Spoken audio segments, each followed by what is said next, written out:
ಆತ್ಮಹತ್ಯೆ ಜೀವನದಲ್ಲಿ ಎದುರಾಗುವಂತಹ ಎಲ್ಲ ಸಮಸ್ಯೆಗಳಿಗೂ ಕೂಡ ಸಾಕಷ್ಟು ಜನ ಏನು ಮಾಡ್ತಾರೆ ಅಂದರೆ ಆತ್ಮಹತ್ಯೆನೇ ಒಂದು ಪರಿಹಾರ ಅನ್ನುವಂಥ ರೀತಿಯಲ್ಲಿ ಸಾಕಷ್ಟು ಜನ ಅದನ್ನೇ ಚಾಯ್ಸ್ ಮಾಡ್ತಾರೆ.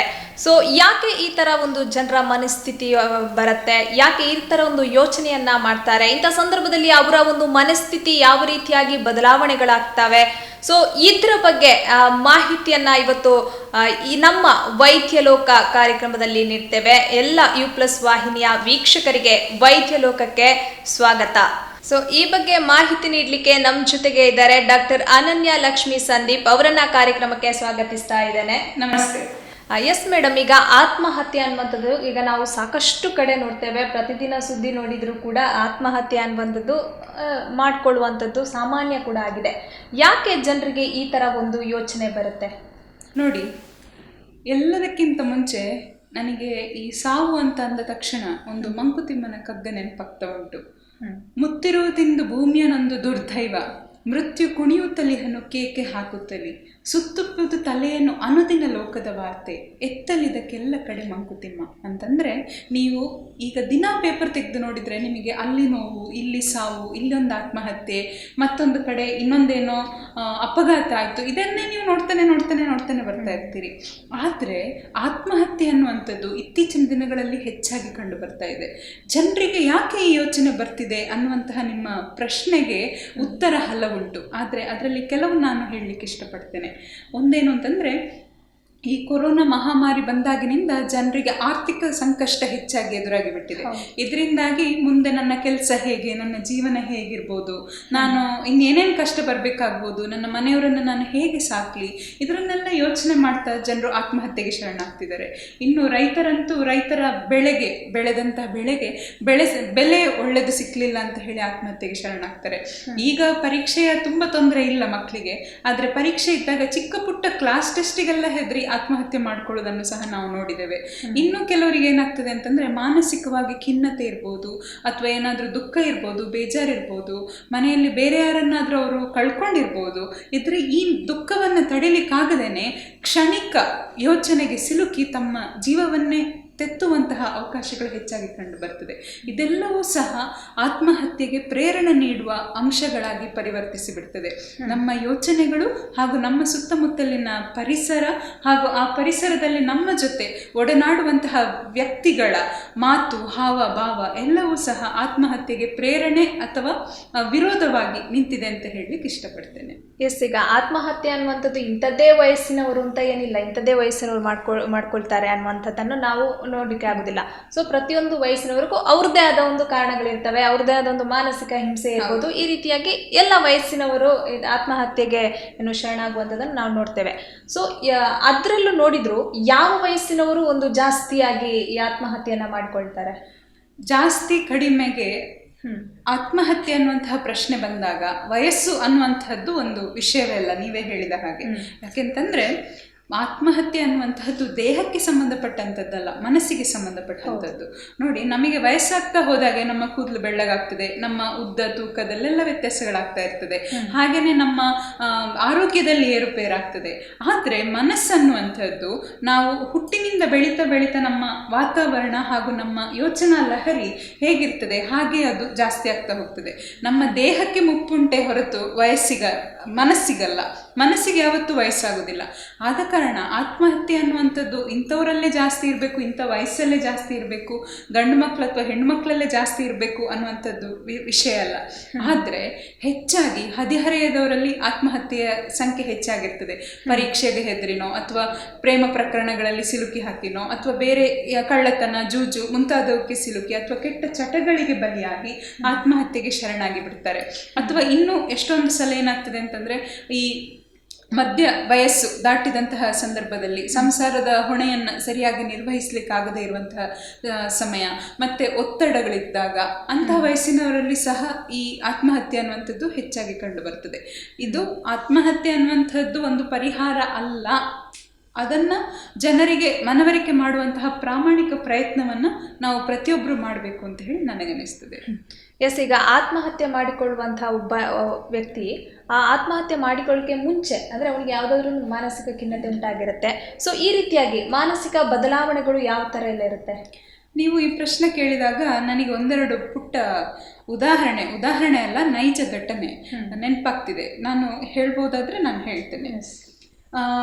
ನಮ್ಮ ಸಂಬಂಧಿಕರ ಒಬ್ಬರಲ್ಲಿ ತಂದೆ ಇಲ್ಲ ಆ ಮಗುವಿಗೆ. ಆ ಮಗು SSLC ಓದ್ತಾ ಇದ್ದ. ಆ ತಾಯಿ ಹೇಗೆ ಅಂತಂದರೆ, ಒಂದು 4 ಜನರ ಮನೆಯಲ್ಲಿ ಕೆಲಸ ಮಾಡಿ ಮಗುವನ್ನು ಹೇಗಾದರೂ ಮಾಡಿ ನಾನು ಒಳ್ಳೆ ವ್ಯಾಸಂಗಕ್ಕೆ ಕಳಿಸ್ಬೇಕು, ಮಗು ನನ್ನ ಹಾಗಾಗಬಾರ್ದು, ಮಗುವಿಗೊಂದು ಒಳ್ಳೆ ಜೀವನ ಸಿಗಬೇಕು, ತಂದೆ ಇಲ್ಲ ಅನ್ನುವಂತಹ ಕೊರಗನ್ನು ನೀಗಿಸಬೇಕು ಅನ್ನುವಂಥ ಒಂದು ಆಶಯದಿಂದ ಮಗು ಕೇಳಿದ್ದನ್ನೆಲ್ಲ ಮಾಡಿಕೊಡ್ತಾ ಹೋದ್ಲು. ಮಗು 10ನೇ ಕ್ಲಾಸಿಗೆ ನನಗೊಂದು ಸ್ಮಾರ್ಟ್ಫೋನ್ ಮೊಬೈಲ್ ಬೇಕು ಅಂತಂದ. ತಾಯಿ ಮಗನಿಗೆ ಯಾಕೆ ಬೇಜಾರು ಮಾಡಬೇಕು ಅಂತ ಹೇಳಿ ತಂದು ಕೊಟ್ಟರು. ಅಷ್ಟೊತ್ತಿಗೆ ಮಗ ಹೇಳಿದ, ಇದಕ್ಕೆ ಇಂಟರ್ನೆಟ್ ಫೆಸಿಲಿಟಿ ಮಾಡಿ ಕೊಡ್ಬೇಕಮ್ಮ ಅಂತ ಹೇಳಿ. ಅಷ್ಟೊತ್ತಿಗೆ ತಾಯಿ ಯೋಚನೆ ಮಾಡಿದ್ರು, 10ನೇ ಕ್ಲಾಸ್ ಹುಡುಗನಿಗೆ ನಾನು ಇಂಟರ್ನೆಟ್ ಹಾಕಿಕೊಟ್ಟು ಏನಾದರೂ ಹಾಳು ಮಾಡ್ತಾ ಇದ್ದೇನಾ ಅಂತ ಹೇಳಿ. ಅಷ್ಟೊತ್ತಿಗೆ ಅವರು ಹೇಳಿದ್ರು, ಅರ್ಧ ಗಂಟೆ 1 ಗಂಟೆ ಮಾತ್ರ ನೀನು ಮೊಬೈಲ್ ಉಪಯೋಗಿಸಿ ಅದನ್ನು ನೀನು ನನಗೆ ವಾಪಸ್ ಕೊಡಬೇಕು ಮಗನೇ ಅಂತ. ಅವರು ಅಷ್ಟು ಹೇಳಿ ಕೆಲಸ ಕಾರ್ಯಗಳಿಗೆ ಮನೆ ಬಿಟ್ಟು ಹೊರಗೆ ತೆರಳಿದ್ರು. ವಾಪಸ್ ಬಂದು ನೋಡ್ತಾರೆ, ಮನೆಯ ಲೈಟು ಎಲ್ಲವೂ ಆಫ್ ಆಗಿದೆ. ಮಗನ ಕೋಣೆಗೆ ಎಷ್ಟು ಬಾಗಿಲು ಬಡಿದ್ರು ಮಗ ಹೇಳ್ತಾ ಇಲ್ಲ. 10ನೇ ಕ್ಲಾಸಿನ ಮಗ ಕಿಟಕಿ ತೆಗೆದು ಹೀಗೆ ಟಾರ್ಚ್ ಲೈಟ್ ಬಿಟ್ಟು ಮೇಲೆ ನೋಡಿದರೆ ಮಗನ ಹೆಣ ಫ್ಯಾನಿನಲ್ಲಿ ನೇತಾಡ್ತಾ ಇತ್ತು. ಕ್ಷುಲ್ಲಕ ಕಾರಣ, ಅಮ್ಮ ಮೊಬೈಲಿಗೆ ಇಂಟರ್ನೆಟ್ ಪ್ಯಾಕ್ ಹಾಕಿ ಕೊಡಲಿಲ್ಲ. ಎಷ್ಟು ಕ್ಷುಲ್ಲಕ ಕಾರಣ, ಅದಕ್ಕೆ ಆತ್ಮಹತ್ಯೆ ಪರಿಹಾರ ಆಗಿತ್ತಾ? ನೋಡಿ, ಈ ಮಗುವನ್ನು ನಾವು ಉದಾಹರಣೆಯಾಗಿ ತಗೊಂಡ್ರೆ ಈ ಮಗುವಿನಲ್ಲಿ ಯಾವುದೇ ಚಿಹ್ನೆಗಳು ಹೆಚ್ಚಾಗಿ ಕಂಡು ಬರ್ತಿರ್ಲಿಲ್ಲ. ಏನು, ಒಂದು ಕ್ಷುಲ್ಲಕ ಕಾರಣಕ್ಕೆ ಸಿಲುಕಿ ಆ ಒತ್ತಡದಿಂದ ಹೊರಗೆ ಬರ್ಲಿಕ್ಕಾಗದೇನೆ ಒಂದು 5 ನಿಮಿಷದಲ್ಲಿ ತೆಗೆದುಕೊಂಡ ನಿರ್ಧಾರ ಇದು. ಆ ಒಂದು ಸಂದರ್ಭದಲ್ಲಿ ಅಕಸ್ಮಾತ್ ಅವರ ಅಮ್ಮನೋ ಅಥವಾ ಬದುಕಿದ್ರ ಅವರ ತಂದೆಯೋ ಅಥವಾ ಒಡನಾಡಿಗಳು ಯಾರಾದರೂ ಎದುರುಗಡೆ ಇದ್ದಿದ್ರೆ, ವಿಷಯವನ್ನ ಹೇಳಿಕೊಂಡಿದ್ರೆ ಅವನಿಗೆ ಮನಸ್ಸಿಗೆ ಒತ್ತಡ ಕಮ್ಮಿ ಆಗ್ತಿತ್ತು, ಮತ್ತೆ ಸಾವಿನ ದವಡೆಯಿಂದ ಹೊರಗೆ ಬರ್ತಿದ್ದ ಭಾರತಕ್ಕೊಬ್ಬ ಉಜ್ವಲ ಪ್ರಜೆಯ ಉಳಿವು ಆಗ್ತಿತ್ತು.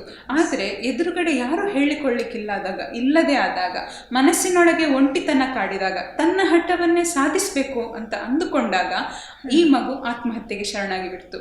ಇದರಲ್ಲಿ ತುಂಬ ಸಮಯದಿಂದ ಮಾನಸಿಕ ಖಿನ್ನತೆಯಾಗಲಿ ಬೇರೆ ಏನು ಇರಲಿಲ್ಲ. ಆದರೆ ಇದೇನಂತಂದ್ರೆ ಆ ವಯಸ್ಸಿನ ಒಂದು ಹಠವಾದಿತನದಿಂದಾಗಿ ಉಂಟಾದಂತಹ ಸಾವು. ಇನ್ನೊಂದು ಉದಾಹರಣೆಯನ್ನು ನಾನು ಕೊಡಬೇಕು ಅಂತಿದ್ರೆ, ನಾನು ನನ್ನ ಬಾಲ್ಯದ ದಿನಗಳ ಪುಟಗಳನ್ನು ತಿರುಗಿಸಿ ನೋಡಬೇಕಾಗ್ತದೆ. ನಾನು 8ನೇ ಕ್ಲಾಸಿಗೆ ನನ್ನ ತಮ್ಮನೊಟ್ಟಿಗೆ ಹೋಗಿ ಬರ್ತಾ ಇದ್ದೆ. ಅವನು ಸುಮಾರು 4ನೇ ಕ್ಲಾಸ್ 5ನೇ ಕ್ಲಾಸಲ್ಲಿ ಓದ್ತಾ ಇದ್ದ. ನಾವು ಶಾಲೆಯಿಂದ ಹೀಗೆ ವಾಪಸ್ ಬರ್ತಾ ಇರಬೇಕಾದ್ರೆ ನನ್ನ ಅಜ್ಜನ ಮಗ, ಅಂದರೆ ಸಂಬಂಧದಲ್ಲಿ ನನಗೆ ಅವರು ಮಾವ ಆಗ್ತಾರೆ, ಅವರು ದಾರಿಯಲ್ಲಿ ಬರ್ತಾ ಇರುವಾಗ ಸಿಕ್ಕಿದ್ರು. ಅವರು ಡಿಗ್ರಿ ಓದ್ತಾ ಇದ್ರು. ದಿನ ನಾವು ಅವರೊಟ್ಟಿಗೆ ಬರೋದು ಮನೆಗೆ ಬರುವಾಗ. ಆದರೆ ಅವರದ್ದು ಮನೆ ನಮ್ಮ ಮನೆಯಿಂದ ಒಂದು 1/2 ಕಿಲೋಮೀಟರ್ ಹಿಂದೆ ಸಿಗ್ತಿತ್ತು. ವಿಷಯ ಏನು ಅಂತಂದರೆ, ದಿನ ನಾವು ಬರುವಾಗ ನಮ್ಮದು ಬುತ್ತಿ ಬ್ಯಾಗು ಎಲ್ಲ ಹಿಡ್ಕೊಂಡು ನಮ್ಮೊಟ್ಟಿಗೆ ಬರ್ತಾ ಇದ್ರು. ಇಷ್ಟು ಮಾತ್ರ ಅಲ್ಲ, ಅವರೊಟ್ಟಿಗೆ ನಾವು ತಮಾಷೆ ಮಾಡಿಕೊಂಡು ಸಿಕ್ಕಿದ ಹುಣಸೆ ಮರಕ್ಕೆಲ್ಲ ಕಲ್ಲು ಬಿಸಾಡಿಕೊಂಡು, ಮಾವಿನ ಹಣ್ಣು ಕೊಯ್ದುಕೊಂಡು, ಹೀಗೆ ರೂಟಿ ಮಾಡಿಕೊಂಡು ಮನೆಗೆ ಬರ್ತಾ ಇದ್ದೆವು. ಆದರೆ ಒಂದು ದಿನ ಏನಾಯಿತು ಅಂತಂದರೆ, ನಾವು ಸಂಜೆ ಬರುವಾಗ ಈ ನನ್ನ ಮಾವಾದಂಥವರು ತುಂಬ ಡಲ್ಲಾಗಿ ಕಾಣ್ತಾ ಇದ್ರು. ಅವರಿಗೆ ಏನು ಯಾವುದಕ್ಕೂ ಒಂದು ಆಸಕ್ತಿಯೇ ಇಲ್ಲದಾಗೆ ಕಾಣ್ತಾ ಇತ್ತು. ನಾವು ಅದೇ ಹುಣಸೆ ಮರದ ಬುಡದಲ್ಲಿ ನಿಂತ್ರು ಇವರು ಮುಂದೆ ಹೋಗ್ತಾ ಇದ್ರು. ಮತ್ತೆ ನಮ್ಮ ಬುತ್ತಿ ಆಗಲಿ ಬ್ಯಾಗ್ ಆಗಲಿ ಹಿಡ್ಕೊಳ್ಳಿಲ್ಲ. ಏನಾಗಿದೆ ಅಂತಂದ್ರೆ ಎಂತ ಇಲ್ಲ ಅಂತ ಹೇಳಿ ತಪ್ಪಿಸ್ಕೊಳ್ತಾ ಇದ್ರು. ಮತ್ತೆ ಮರುದಿವಸ ನಾವು ಪುನಃ ಭೇಟಿಯಾದಾಗಲೂ ಇದೇ ಕತೆ. ಆದರೆ ಹಿಂದೆ ನೋಡಿದ್ದಕ್ಕಿಂತ ಹೆಚ್ಚಾಗಿ ಅವರಲ್ಲಿ ಒಂದು ರೀತಿಯ ತೊಳಲಾಟ ಜಾಸ್ತಿ ಕಾಣ್ತಾ ಇತ್ತು. ಯಾವುದಕ್ಕೂ ಸರಿಯಾಗಿ ಮಾತಿಗೆ ಸರಿಯಾಗಿ ಉತ್ತರ ಕೊಡ್ತಾ ಇರಲಿಲ್ಲ. ಮತ್ತು ಅವರಷ್ಟಕ್ಕೆ ನಾವು 3 ಜನ ಒಟ್ಟಿಗೆ ನಡ್ಕೊಂಡು ಹೋಗ್ತಾ ಇದ್ರು. ನಾವಿಬ್ಬರು ಒಂದು, ಅವರೊಬ್ಬರೇ ಒಂದು ಆಗಿ ಹೋಗ್ತಾ ಇದ್ರು. 3ನೇ ದಿವಸ ವಾಪಸ್ ಮನೆಗೆ ಬರುವಾಗ ನಮಗೆ ಕಾಯದೇನೆ ಅವರು ನಮಗಿಂತ ಸ್ವಲ್ಪ ಮುಂದೆ ಹೋಗಿದ್ರು. ನಾವೇ ಓಡಿಕೊಂಡು ಹೋಗಿ ಅವರನ್ನು ಹಿಡಿದು ನಿಲ್ಲಿಸಿದ್ರು. ಹೇಳಿದರು ಏನಂತಂದರೆ, ಇವತ್ತು ಕೊಡಿ, ನಾನು ನಿಮ್ಮ ಬ್ಯಾಗ್ ಬುತ್ತಿ ಹಿಡ್ಕೊಳ್ತೇನೆ ಅಂತ. ನಮಗೆ ಆಶ್ಚರ್ಯ ಆಯಿತು, 2-3 ದಿನದಿಂದ ಹಿಡ್ಕೊಳ್ಳೋದಿಲ್ಲ, ಇವತ್ತೇನು ಹಿಡ್ಕೊಳ್ತಿದ್ದಾರೆ ಅಂತ. ಅಷ್ಟೊತ್ತಿಗೆ ಹೇಳಿದರು, ನಾನು ಇವತ್ತು ಲಾಸ್ಟ್ ಆಯಿತಾ ನಿಮ್ಮ ಬುತ್ತಿ ಬ್ಯಾಗ್ ಹಿಡ್ಕೊಳ್ಳೋದು ಅಂತ. ಅಷ್ಟೊತ್ತಿಗೆ ನಾವು ಕೇಳಿದೆವು, ಅದೇನು ಲಾಸ್ಟ್, ಮೋಸ್ಟ್ಲಿ ಕಾಲೇಜು ಕೊನೆಯ ದಿನ ಇರ್ಬೋದು, ಮಾರ್ಚ್ ತಿಂಗಳೇ ಹತ್ತಿರ ಬಂದಿತ್ತು ಇರ್ಬೋದು ಅಂತ ನಾವು ಗ್ರಹಿಸಿದೆವು. ನಮ್ಮ ಪಾಡಿಗೆ ನಾವು ಮನೆಗೆ ಹೋದೆವು. ನಾವು ಮನೆಗೆ ಹೋಗಿ ಸುಮಾರು 5:15 ತಲುಪಿದ್ದೇವೆ. 7 ಗಂಟೆ ಅಷ್ಟೊತ್ತಿಗೆ ಅವರ ತಂದೆ ಮತ್ತು ಪಕ್ಕದ ಮನೆಯವರೆಲ್ಲ ಮನೆಗೆ ಓಡಿಕೊಂಡು ಬಂದರು. ಅನನ್ಯನೊಟ್ಟಿಗೆ ಗುರು ಒಟ್ಟಿಗೆ ಆಡಲಿಕ್ಕೆ ಏನಾದರೂ ಇಂಥವ್ರು ಬಂದಿದ್ದಾರಾ ಅಂತ. ಅಷ್ಟೊತ್ತಿಗೆ ನಾವು ಇಲ್ಲ ಬರಲಿಲ್ಲ, ನಮ್ಮ ಬುತ್ತಿಯೆಲ್ಲ ಹಿಡ್ಕೊಂಡು ಬಂದರು, ಇನ್ನು ನಾನು ನಾಳೆಯಿಂದ ನಿಮ್ಮ ಬುತ್ತಿ ಹಿಡ್ಕೊಳ್ಳೋದಿಲ್ಲ ಅಂತ ಹೇಳಿದ್ರು ಅಂತ ಅಂದೆ ನಾನು. ಹೇಳಿದ ತಕ್ಷಣ 8ನೇ ಕ್ಲಾಸ್ ಹುಡುಗಿ ಆಗಿದ್ರು ಸ್ವಲ್ಪ ಪ್ರೌಢತೆ ಇತ್ತು ಆಗ ನನಗೆ. ಆಗ ನನ್ನ ತಲೆಗೆ ಒಂದು ಯೋಚನೆ ಬಂದಿತ್ತು, ನಾಳೆಯಿಂದ ಯಾಕೆ ಸಿಕ್ಕುದಿಲ್ಲ ಅಂತ ಹೇಳಿದ್ರು ಅಂತ. ನಾನು ನನ್ನ ಅಮ್ಮನಿಗೆ ಹೇಳಿದೆ ಹೀಗೆ ಅಂತ. ಅಷ್ಟೊತ್ತಿಗೆ ನನ್ನ ಅಮ್ಮ ಕೂಡಲೇ ಅದನ್ನು ಅವರಿಗೆ ತಿಳಿಸಿದರು. ಮತ್ತೆ ಅವರಿಗೆ ಒಂದು ಯೋಚನೆ ಬಂತು, ಏನಂತಂದರೆ 2-3 ದಿನದಿಂದ ನಿಮ್ಮೊಡನೆ ಹೇಗಿತ್ತು ವರ್ತನೆ ಅಂದಾಗ ನಾವು ಹೇಳಿದೆವು ಏನಂತಂದರೆ ಸದಾ ಯೋಚನೆಯಲ್ಲಿರ್ತಿದ್ರು, ನಮ್ಮ ಜೊತೆ ಜಾಸ್ತಿ ಮಾತಾಡ್ತಿರ್ಲಿಲ್ಲ, ಮತ್ತು ನಮ್ಮ ಬುತ್ತಿ ಬ್ಯಾಗ್ಗಳನ್ನು ಏನೋ ಹಿಡ್ಕೊಳ್ಳಿಲ್ಲ, ಅವರಷ್ಟಕ್ಕೆ ಅವರು ನಡ್ಕೊಂಡು ಹೋಗ್ತಿದ್ರು, ಕಣ್ಣೆಲ್ಲ ಬಾಡಿದ ಹಾಗಿತ್ತು, ನಿದ್ದೆ ಮಾಡಿದ ಹಾಗಿರಲಿಲ್ಲ ಅಂತೆಲ್ಲ ಹೀಗೆ ಹೇಳ್ತಾ ಇದ್ದೆವು. ಹಾಗೆ ಹೇಳಿಕೊಂಡು ಹೇಳುವಾಗ ಅವರು ಸಹ ಅವರ ಮನೆಯಲ್ಲಿ ವರ್ತನೆ ಹೇಗಿತ್ತು ನೋಡಿದಾಗ 2-3 ದಿನದಿಂದ ಸರಿ ಊಟ ಮಾಡಿರಲಿಲ್ಲ, ರೂಮಿಗೆ ಹೋಗಿ ಬಾಗಿಲು ಹಾಕಿಕೊಂಡ್ರೆ ಬೆಳಿಗ್ಗೆನೇ ಬಾಗಿಲು ತೆಗಿತಿದ್ರು, ತಲೆಯೆಲ್ಲ ಬಾಚಿಕೊಳ್ತಿರ್ಲಿಲ್ಲ, ಬಟ್ಟೆಗೆಲ್ಲ ಇಸ್ತ್ರಿ ಇರಲಿಲ್ಲ, ಎಷ್ಟು ಚಂದ ಇಸ್ತ್ರಿ ಹಾಕಿ ಒಗ್ದ ಬಟ್ಟೆ ಹಾಕಿಕೊಂಡು ಹೋಗ್ತಿದ್ದ ವ್ಯಕ್ತಿ ಹೀಗಾಗಿದ್ದ. ಸುತ್ತಮುತ್ತ ಮನೆಯಲ್ಲಿ ಎಲ್ಲಿ ಹುಡುಕಿದ್ರು ಹುಡುಗ ಇಲ್ಲ. ಮತ್ತೆ ಅವರ ಕೋಣೆಗೆ ಹೋಗಿ ನೋಡಿದ್ರೆ ಒಂದು ಕಾಗದ ಸಿಕ್ಕಿತ್ತು. ಆ ಕಾಗದದಲ್ಲಿ ಬರೆದಿತ್ತು, ಇಂಥವರು ಪಂಚಭೂತಗಳಲ್ಲಿ ಲೀನ ಅಂತ. ಅಷ್ಟೊತ್ತಿಗೆ ಎಲ್ಲರಿಗೂ ಗೊತ್ತಾಯ್ತು ಇವರೇನೋ ಮಾಡಿಕೊಂಡಿದ್ದಾರೆ ಅಂತ. ಸೀದಾ ಮನೆ ಸುತ್ತಮುತ್ತ ರಾತ್ರಿ ಹುಡುಕಿ ಎಲ್ಲಿ ಸಿಕ್ಕದೇ ಇದ್ದಾಗ ಅವರ ಮನೆ ಹತ್ರ ಒಂದು ದೊಡ್ಡ ಕೆರೆ ಉಂಟು. ಆ ಕೆರೆಯೊಳಗೆ ಹೋಗಿ ಕೆರೆ ಹತ್ರ ಹೋಗಿ ನೋಡಿದರೆ ಕೆರೆಯ ಬದಿಯಲ್ಲಿ ಅವರ ಅಂಗಿ, ಉಂಗುರ, ಚೈನು ಅದೆಲ್ಲವೂ ಸಿಕ್ಕಿತ್ತು. ಅದು ಕೆರೆಗೆ ಅವರು ಹಾರಿದ್ದಾರೆ ಅನ್ನಲಿಕ್ಕೆ ಒಂದು ಕುರುಹು ಆಗಿಬಿಟ್ಟಿತ್ತು. ಆಗ ಮತ್ತೆ ಅವರು ಕ್ರೇನನ್ನೆಲ್ಲ ತೆಗೆಸಿ ನೋಡುವಾಗ ಹೆಚ್ಚು ಕಮ್ಮಿ ಅವರ ದೇಹದ ಹಲವು ಭಾಗಗಳನ್ನು ನೀರಲ್ಲಿದ್ದಂತಹ ಡೆಂಜಿ ಮೀನುಗಳೆಲ್ಲ ತಿಂದು ಬಿಟ್ಟಿದ್ದು. ಇದು ಇಷ್ಟು ಭೀಕರತೆಯನ್ನು ನೋಡಿರುವಂತಹ ಒಂದು ಸಂದರ್ಭ ನಮಗೆ ಅಷ್ಟು ಚಿಕ್ಕ ವಯಸ್ಸಿನಲ್ಲಿ. ಆದರೆ ನೋಡಿ, ನಾನು ಶುರುವಿಗೆ ಹೇಳಿದ್ದು ಮತ್ತು ಈಗ ಹೇಳಿದ್ದಕ್ಕೆ ವ್ಯತ್ಯಾಸ ನಿಮಗೆ ಗೊತ್ತಾಗಿದೆ ಅನ್ಕೊಳ್ತೇನೆ. ಇಲ್ಲಿ ಸ್ವಲ್ಪ ದಿನದ ಹಿಂದೆನೆ ನಿಮಗೆ ಖಿನ್ನತೆ, ಬೇರೆಯವರೊಡನೆ ಸೇರದೇ ಇರುವುದು, ಒಂಟಿಯಾಗಿರುವುದು, ಊಟ ಮಾಡದೇ ಇರುವುದು, ದೈನಂದಿನ ಕೆಲಸಗಳನ್ನು ಸರಿ ನಿಭಾಯಿಸದೇ ಇರುವುದು, ಇಂಥದ್ದನ್ನೆಲ್ಲ ನೀವು ನೋಡಿದಿರಿ. ಆದರೆ ಶುರು ಇದರಲ್ಲಿ ಬರೀ ಕೋಪ, ತಾಪ, ಅವರವರ ವಯಸ್ಸಿಗೆ ಅನುಗುಣವಾಗಿ, ಅವರವರ ಪರಿಸರಕ್ಕೆ ಅನುಗುಣವಾಗಿ ಎಲ್ಲವೂ ಸಹ ಬದಲಾವಣೆ ಆಗ್ತಾ ಹೋಗ್ತದೆ. ಇದು ಬಹುಶಃ ಕೆಲವು ಉದಾಹರಣೆಯಾಗಿ ನಾನು ಹೇಳಲಿಕ್ಕೆ ಇಚ್ಛಿಸುವಂಥದ್ದು. ಎಸ್ ಮೇಡಮ್, ಈಗ ನೀವು ವಿವರಿಸ್ತಾ ಒಂದು ಉದಾಹರಣೆಯಾಗಿ ಕೂಡ ಹೇಳಿದ್ರೆ, ಅದರಲ್ಲಿ ಒಂದು 10ನೇ ಕ್ಲಾಸ್ ಹುಡುಗ, ಇನ್ನೊಂದು ಯುವಕ. ಸೊ ಇನ್ನು ಮುಂದಕ್ಕೆ ಹೋದ್ರೆ ಈ ಮಧ್ಯ ವಯಸ್ಸಿನವರು ಇರ್ಬೋದು ಅಥವಾ ಒಂದು ಸ್ವಲ್ಪ ಏಜ್ ಆದವರು ಇರ್ಬೋದು, ಇವರು ಯಾವ ಕಾರಣಕ್ಕೋಸ್ಕರ ಆತ್ಮಹತ್ಯೆಯನ್ನು ಹೆಚ್ಚಾಗಿ ಮಾಡ್ಕೊಳ್ತಾರೆ? ಜೊತೆಗೆ ಇಂಥ ಒಂದು ಉದಾಹರಣೆ ಏನಾದರೂ ನಿಮಗೆ ನೆನಪಿದೆಯಾ? ಖಂಡಿತ ನೆನಪು ಉಂಟು. ನಮ್ಮ ಪರಿಚಯದವರಲ್ಲಿ ಒಬ್ಬರಲ್ಲಿ ನಡೆದಿರುವಂತಹ ಘಟನೆ ಇದು. ನನ್ನ ಅಮ್ಮ ಯಾವಾಗಲೂ ನನಗೆ ಹೇಳ್ತಾ ಇರ್ತಾರೆ. ಅವರಿಗೆ ಏನು ಅಂತಂದರೆ, ಹಿಂದಿನ ಕಾಲದಲ್ಲೆಲ್ಲ ಈಗ ಕಾಶಿಗೆ ಹೋದ್ರು ಅಂತಂದ್ರೆ ಅವ್ರು ವಾಪಸ್ ಬರ್ತಾರೆ ಅಂತ ಹೇಳಿ ಯಾರಿಗೂ ನಂಬಿಕೆ ಇರೋದಿಲ್ಲ. ಅಂತಂದರೆ ಈಗಂದರೆ ಕಾಶಿ ಎಲ್ಲ ಅದರ ಆಚೆಗಿದ್ರೂ ಸಹ ಒಂದು ಫೋನ್ ಕಾಲಲ್ಲಿ ನಾವು 30 ಸೆಕೆಂಡಲ್ಲಿ ಬೇರೆಯವರಿಗೆ ಕನೆಕ್ಟ್ ಆಗಿ ಬಿಡ್ಬೋದು. ಆದರೆ ಇದರಲ್ಲಿ ಏನಂತಂದರೆ, ಹಿಂದಿನ ಕಾಲದಲ್ಲೆಲ್ಲ ಒಂದು ಆಪ್ರೇಷನ್ ಮಾಡ್ತಾರೆ, ಒಂದು ಶಸ್ತ್ರಚಿಕಿತ್ಸೆ ಮಾಡ್ತಾರೆ ಅಂತಂದರೆ ಅವರು ಬದುಕ್ತಾರೋ ಸಾಯ್ತಾರೋ ಅಂತ ಹೇಳಿ ಜಾಸ್ತಿ ಜನ ಹೆದರ್ತಾ ಇದ್ರು. ಇವತ್ತಿನಷ್ಟು ಟೆಕ್ನಾಲಜಿ ಎಲ್ಲ ಮುಂದೆ ಇರಲಿಲ್ಲ. ಆವಾಗ ಏನಾಗಿತ್ತು ಅಂತಂದರೆ, ಒಬ್ಬರಿಗೆ ಒಂದು ಹೆರಿಗೆಯ ಸಮಯದಲ್ಲಿ ಹೆರಿಗೆ ಆಗುವಂಥದ್ದು ನಾರ್ಮಲ್ ಆಗಿ ಆಗದೇನೆ ಶಸ್ತ್ರಚಿಕಿತ್ಸೆ ಮೂಲಕ, ಅಂದರೆ ಸಿಸೇರಿಯನ್ ಅಂತ ಹೇಳ್ತೇವಲ್ಲ, ಅದರ ಮೂಲಕ ಮಾಡುವಂತಹ ಅವಕಾಶ ಒದಗಿ ಬಂತು. ಆದರೆ ದುರಾದೃಷ್ಟವಶತ್ ಹಾಗೆ ಆಪರೇಷನ್ ಆಗುವಾಗ ಅವರು ಅಧಿಕ ರಕ್ತಸ್ರಾವ ಆಗಿ ತೀರಿಕೊಂಡ್ರು ತಾಯಿ. ಆದರೆ ಮಗು ಉಳಿದುಕೊಂಡು ಬಿಟ್ಟಿತ್ತು.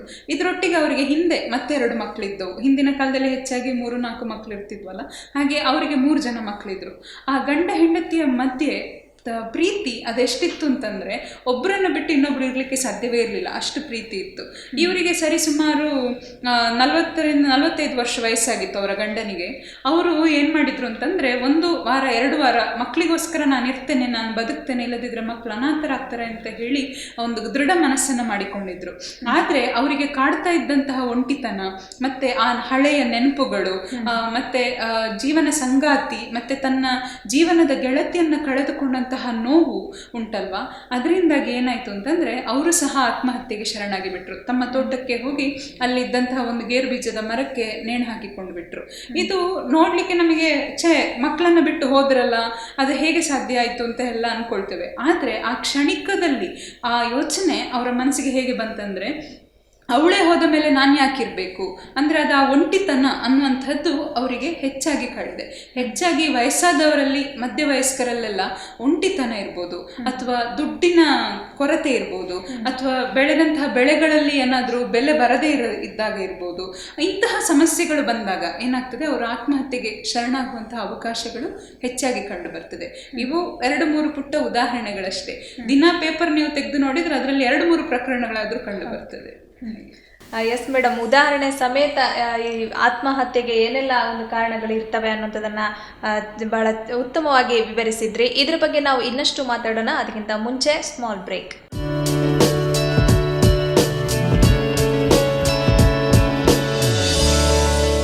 ಬ್ರೇಕ್ನ ನಂತರ ವೈದ್ಯ ಲೋಕಕ್ಕೆ ಮತ್ತೆ ಸ್ವಾಗತ.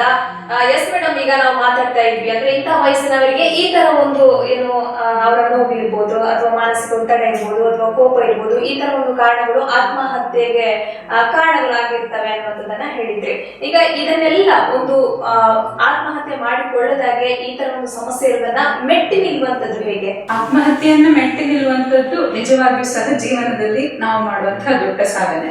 ಯಾಕೆಂತಂದ್ರೆ ನಾವು ಹೇಗೆ ಹೇಳ್ತೇವಲ್ಲ, ಇನ್ನೊಬ್ಬರನ್ನು ಕೊಂದ್ರೆ ಅದು ತುಂಬಾ ದೊಡ್ಡ ಪಾಪ ಅಂತ ಹೇಳ್ತೇವಲ್ಲ, ಹಾಗೇನೆ ಆತ್ಮಹತ್ಯೆ ಅನ್ನುವಂಥದ್ದು ಇದೆಲ್ಲದಕ್ಕಿಂತ ದೊಡ್ಡ ಪಾಪ.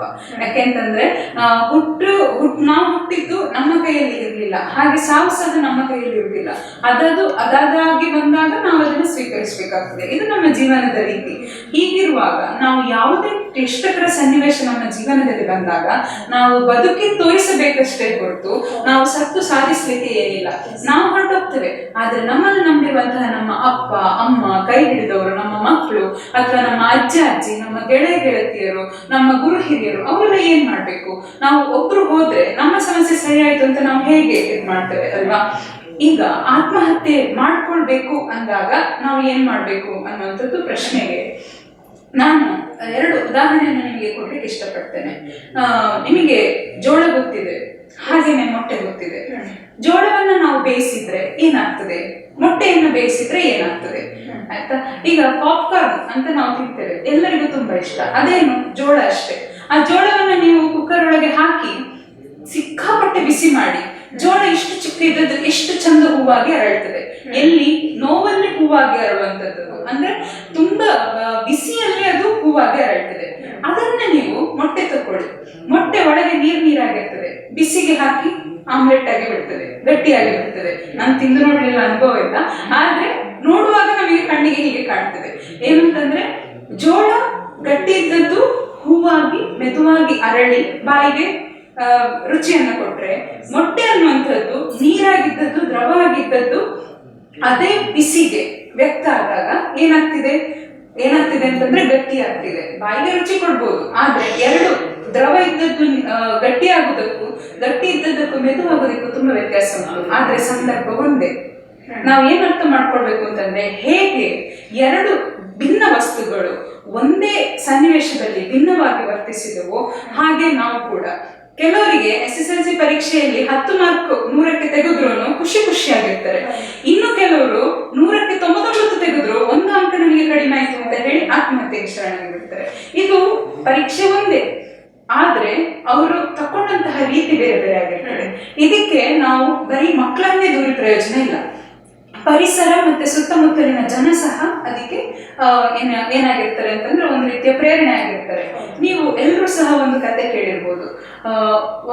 2 ಗಿಣಿ ಮರಿಗಳಿರ್ತದೆ.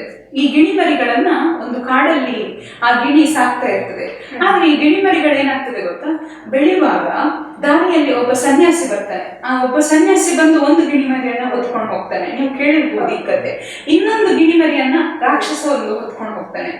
ಸ್ವಲ್ಪ ದಿನ ಬಿಟ್ಟು ಈ ಅಮ್ಮ ಆ 2 ಗಿಣಿಗಳನ್ನ ಭೇಟಿ ಮಾಡ್ಲಿಕ್ಕೆ ಹೋದಾಗ ಸನ್ಯಾಸಿಯೊಟ್ಟಿಗೆ ಬೆಳೆದಂತಹ ಗಿಣಿ ಸನ್ಯಾಸಿಯ ಹಾಗೆ ಆಗಿರ್ತದೆ, ಅದೇ ರಾಕ್ಷಸನೊಟ್ಟಿಗೆ ಬೆಳೆದಂತಹ ಗಿಣಿ ರಾಕ್ಷಸ ಪ್ರವೃತ್ತಿಯದ್ದೇ ಆಗಿರ್ತದೆ. ಅಂತಂದ್ರೆ ನಾವು ಮನೆಯಲ್ಲಿ ಯಾವ ವಾತಾವರಣವನ್ನು ಕೊಡ್ತೇವೆ ಅದೇ ರೀತಿ ಮಗು ಅದನ್ನ ಅನುಕೂಲಕರ ಅಥವಾ ಅನಾನುಕೂಲಕರವಾಗಿ ಮಾಡಿಕೊಂಡಿರ್ತದೆ. ಎಷ್ಟೋ ಸರ್ತಿ 99 ಯಾಕೆ ತೆಗ್ದೆ ಶಭಾಷ್ ಅನ್ನೋ ಬದಲು 1 ಮಾರ್ಕ್ ಎಲ್ಲಿ ಹೋಯ್ತು ಅಂತ ಬೈಯೋರು ಜಾಸ್ತಿ. ಎಷ್ಟೋ ಸರ್ತಿ 9 ಮಾರ್ಕ್ ತೆಗ್ದಿದ್ದಿ 90ಕ್ಕೆ ಇನ್ನೊಂದು ಅವಕಾಶ ಉಂಟು ಅಂತ ಹೇಳೋದು ಬದಲಿಗೆ ನೀನು ನಾಲಾಯಕ್ ಅಂತ ಹೇಳಿ ಯೋಚನೆ ಮಾಡಿಸಿ ಮನೆಯಲ್ಲಿ ಕೂರಿಸುವವರೇ ಹೆಚ್ಚು. ಇದು ಏನಾಗ್ತದೆ, ಮಕ್ಕಳಲ್ಲಿ ಒತ್ತಡವನ್ನ ಹೆಚ್ಚು ಮಾಡ್ತದೆ. ಪರೀಕ್ಷೆ ಅನ್ನುವಂತಹದ್ದು ನಮಗೆ ದಾಟಬಲ್ಲಂತಹ ಒಂದು ಸುಲಭ ಗೆರೆ ಆಗ್ಬೇಕೇ ಹೊರತು ಒತ್ತಡದ ಒಂದು ದೊಡ್ಡ ರೇಖೆಯಾಗಿ ಪರಿವರ್ತಿಸಿಬಿಡ್ತದೆ. ಇಂದಿನ ನಮ್ಮ ಜಾಗತಿಕ ಯುಗದಲ್ಲಿ ದುಡ್ಡು ಮಾಡ್ಬೇಕು ಅಂತಂದ್ರೆ ಡಾಕ್ಟರ್ ಆಗ್ಬೇಕು, ಇಂಜಿನಿಯರ್ ಆಗ್ಬೇಕು, ಅಥವಾ ವಿದೇಶಕ್ಕೆ ಹೋಗ್ಬೇಕು, ಇಂಥ ಯೋಚನೆಗಳೇ ತುಂಬಾ ಅಪ್ಪ ಅಮ್ಮಂದರಲ್ಲಿ ನೆಲೆ ಮಾಡಿರ್ತದೆ. ಆದ್ರೆ ಇದು ಮಕ್ಕಳ ಸರ್ವತೋಮುಖ ಬೆಳವಣಿಗೆಗೆ ಪೂರಕ ಆಗಿ ಇರುವುದಿಲ್ಲ. ಪರೀಕ್ಷೆ, ಮಾರ್ಕು, ಅಂಕೆ, ಸಂಖ್ಯೆ ಇದರಲ್ಲೇನೆ ಮಕ್ಕಳು ಒಂದು ರೀತಿಯ ಮಾನಸಿಕ ಒತ್ತಡ, ದುಃಖ, ನೋವು ಮತ್ತೆ ಸಂದರ್ಭವನ್ನ ಎದುರಿಸಲಿಕ್ಕೆ ಆಗದೇ ಇರುವಂತಹ ಒಂದು ಲೋ ಕಾನ್ಫಿಡೆನ್ಸ್ ಲೆವೆಲ್ ಅಂತ ಹೇಳ್ತೇವಲ್ಲ, ಅದಕ್ಕೆ ಸಹ ಅವರು ಗುರಿಯಾಗ್ತಾರೆ. ಒಂದು ಮಾರ್ಕ್ ಕಡಿಮೆ ಯಾಕೆ ತೆಗ್ದಿಂದ ನನ್ನ ಅಪ್ಪ ಬೈತಾರೆ ಅಂತ ಹೇಳಿ ಆತ್ಮಹತ್ಯೆಗೆ ಶರಣದವರು ನಮ್ಮಲ್ಲಿ ತುಂಬಾ ಜನ ಇರ್ತಾರೆ. ಹೀಗೆ ಪರಿಸರ ಮತ್ತೆ ಸುತ್ತಮುತ್ತ ಇರುವಂತಹ ಜನರು ಕೂಡ ಆತ್ಮಹತ್ಯೆಗೆ ಪ್ರೇರಣೆಯಾಗಿ ನಿಲ್ತಾರೆ. ಹಾಗಿದ್ರೆ ಆತ್ಮಹತ್ಯೆಯನ್ನ ನಾವು ತಡಿಬೇಕು ಅಂತಂದ್ರೆ ಏನ್ ಮಾಡ್ಬೇಕು? ನಮ್ಮ ಯೋಚನೆಗಳನ್ನ ನಾವು ಬದಲಾಯಿಸಿಕೊಳ್ಬೇಕು. ಅಂತಂದ್ರೆ ನೋಡಿ, ಬುದ್ಧಿ ಮತ್ತೆ ನಮ್ಮ ಮನಸ್ಸು ಮತ್ತೆ ನಮ್ಮ ಭಾವನೆ, ಇದು ಮೂರು ನಮ್ಮಲ್ಲಿ ಉಂಟು. ಬುದ್ಧಿ ಅಂತಂದ್ರೆ ಅದು ಯಾವತ್ತೂ ಸರಿಯಾದದ್ದನ್ನೇ ಹೇಳ್ತದೆ. ಮನಸ್ಸು ಮತ್ತೆ ಭಾವನೆ ಅನ್ನುವಂಥದ್ದು ಬದಲಾಗ್ತಾ ಹೋಗ್ತದೆ. ಈಗ ನಮಗೆ ಯಾರಾದ್ರೂ ಪ್ರೀತಿ ತೋರಿಸಿದ್ರೆ ನಾವು ನಗಾಡ್ತೇವೆ, ಯಾರಾದ್ರೂ ನಮಗೆ ಬೈದ್ರೆ ನಮಗೆ ಕೋಪ ಬರ್ತದೆ. ಇದು ನಮ್ಮ ಇನ್ನೊಬ್ಬರನ್ನ ಹೋಲಿಕೆ ಮಾಡುವಂತದ್ದು ಕೂಡ ತಪ್ಪು. ಖಂಡಿತ. ಇದು ಏನಾಗ್ತದೆ, ಇನ್ನೊಬ್ಬರನ್ನ ನಾವು ಹೋಲಿಸಿದಾಗ ಭಾವನೆ ಮತ್ತೆ ಮನಸ್ಸಿಗೆ ಪೆಟ್ಟು ಬೀಳ್ತದೆ, ಆದ್ರೆ ಬುದ್ಧಿ ನಮ್ಮ ಕೈಯಲ್ಲಿ ಹೆಚ್ಚು ತೊಂದರೆ ಆಗ್ತದೆ. ಈಗ ಏನಾಗ್ತದೆ ಅಂತಂದ್ರೆ, ಬುದ್ಧಿಯನ್ನ ನಾವು ಮನಸ್ಸಿನ ಕೈಗೆ ಕೊಟ್ಟಾಗ ಆತ್ಮಹತ್ಯೆಗೆ ಶರಣಾಗುವ ಅವಕಾಶಗಳು ಜಾಸ್ತಿ ಇರ್ತದೆ. ಯಾಕೆಂತಂದ್ರೆ ಬುದ್ಧಿ ಬೇಡ, ನೀನು ಬದುಕಿ ತೋರಿಸು ಅಂತ ಇರ್ತದೆ, ಮನಸ್ಸು ನೀನು ಸತ್ತವರಿಗೆ ಪಾಠ ಕಲಿಸು ಅಂತ ಹೇಳ್ತಿರ್ತದೆ. ಈ ಎರಡರ ಹೋರಾಟದಲ್ಲಿ ಮನಸ್ಸಿಗೆ ಗೆದ್ದು ಬಿಡ್ತದೆ ಯಾವಾಗ ನಾವು ಬುದ್ಧಿಯನ್ನ ಮ್ಯೂಟ್ ಮಾಡಿಟ್ಟಾಗ. ಹಾಗೆ ಆಗ್ಬಾರ್ದು ಅಂತಂದ್ರೆ ನಾವು ನಮ್ಮ ಬುದ್ಧಿಯ ಕೈಯಲ್ಲಿ ನಮ್ಮ ಮನಸ್ಸು ಮತ್ತೆ ಭಾವನೆಗಳನ್ನ ಸದಾ ಇರಿಸಿಕೊಂಡಿರ್ಬೇಕಾಗ್ತದೆ. ಮತ್ತೆ ನಮ್ಮಲ್ಲಿರುವಂತಹ ಒತ್ತಡಗಳನ್ನ, ನಮ್ಮಲ್ಲಿರುವಂತಹ ನೋವು, ದುಃಖ, ಇಂಥದ್ದನ್ನ ನಾವು ನಮ್ಮ ಅಪ್ಪ ಅಮ್ಮಂದಿರೊಡನೆ ಹೇಳ್ಕೊಳ್ಬೇಕು, ಗೆಳತಿಯರೊಡನೆ ಹೇಳ್ಕೊಳ್ಬೇಕು. ಸಿಕ್ಕಿದವ್ರ ಹತ್ರ ಎಲ್ಲ ಹೇಳುದಲ್ಲ, ನಮಗೆ ನಂಬಿಕಸ್ತ, ನಮಗೆ ತುಂಬಾ ಪ್ರೀತಿಯನ್ನು ತೋರಿಸುವಂತಹ ಒಬ್ಬರ ಹತ್ರ ಅದು ನಾವು ಹೇಳ್ಕೊಳ್ಬೇಕು. ಯಾಕೆಂತಂದ್ರೆ ಹಂಚಿಕೊಂಡು ತಿಂದಷ್ಟು ರುಚಿ ಹೆಚ್ಚು, ಹಂಚಿದಷ್ಟು ನಮ್ಮ ನೋವು ಕಡಿಮೆ ಆಗ್ತಾ ಹೋಗ್ತದೆ. ಹಾಗೇನೆ ನಮಗೆ ಯಾರು ಆಪ್ತ ಅನಿಸ್ತದೆ ಅವ್ರ ಹತ್ರ ನಾವು ಎಲ್ಲವನ್ನ ಹೇಳ್ಕೊಳ್ಬೇಕಾಗ್ತದೆ. ಯಾರ ಹತ್ರ ಹೇಳಿಕೊಳ್ಳಿಕ್ಕೆ ಆಗುದೇ ಇಲ್ಲ ಅಂತ ಅನ್ನುವಂಥ ಸಂದರ್ಭ ಆದ್ರೆ ಖಂಡಿತವಾಗಿ ನೀವು ಆಪ್ತ ಸಮಾಲೋಚಕರ ಹತ್ರ ಹೋಗ್ಬೋದು, ವೈದ್ಯರ ಹತ್ರ ಹೋಗ್ಬೋದು. ನಿಮ್ಮ ಮನಸ್ಸಿನಲ್ಲಿ ಆಗ್ತಾ ಇರುವಂತಹ ಬದಲಾವಣೆಗಳ ಬಗ್ಗೆ ಅವರ ಜೊತೆ ಮಾತಾಡ್ಬೋದು. ಆತ್ಮಹತ್ಯೆ ಪರಿಹಾರ ಅಂತ ಅನ್ಕೊಳ್ಳೋದನ್ನ ನಾವು ದೂರ ಮಾಡ್ಬೋದು ಅಂತ ಹೇಳಿ ನನಗೆ ಅನಿಸ್ತದೆ. ಎಸ್, ಈಗ ಒಬ್ಬ ವ್ಯಕ್ತಿ ಒಂದು ಆತ್ಮಹತ್ಯೆನ ಅಟೆಂಪ್ಟ್ ಮಾಡ್ತಾನೆ ಅಂತ ಹೇಳುವ, ಸುಸೈಡ್ ಅಟೆಂಪ್ಟ್ ಆಗಿ ಅವ್ನು ಮತ್ತೆ ಬದುಕು ಉಳಿದ್ರೆ ಅಂತ ಸಂದರ್ಭದಲ್ಲಿ ಅವನಿಗೆ ಯಾವ ತರ ಒಂದು ಪರಿಸರ ಇರಬೇಕು? ಅವನ ಅಂದ್ರೆ ಮನೆ ನೆರೆಹೊರೆ ಇರ್ಬೋದು, ಅವನು ಇರುವಂತಹ ಪರಿಸರ, ಅವನ ಮನೆಯವರು ಯಾವ ರೀತಿಯಾಗಿ ಅವರನ್ನು ನೋಡ್ಕೊಳ್ಬೇಕಾಗತ್ತೆ, ಅವರು ಯಾವ ರೀತಿಯಾಗಿ ಅವ್ರು ನೋಡಿಕೊಳ್ತಾರೋ ಅದ್ರ ಮೇಲೆ ಅವನು ಇನ್ನೊಮ್ಮೆ ಅಟೆಂಪ್ಟ್ ಮಾಡಬಾರದು ಅನ್ನುವಂಥದ್ದು. ಹೌದು, ನೀವು ಇದನ್ನು ಹೇಳಿದಾಗ ನನಗೆ ಇನ್ನೊಂದು ಕತೆ ನೆನಪಾಗ್ತಾ ಉಂಟು. ಪುರಾಣದಲ್ಲಿ ಒಂದು ಕಡೆ ಈ ಕತೆ ಬರ್ತದೆ.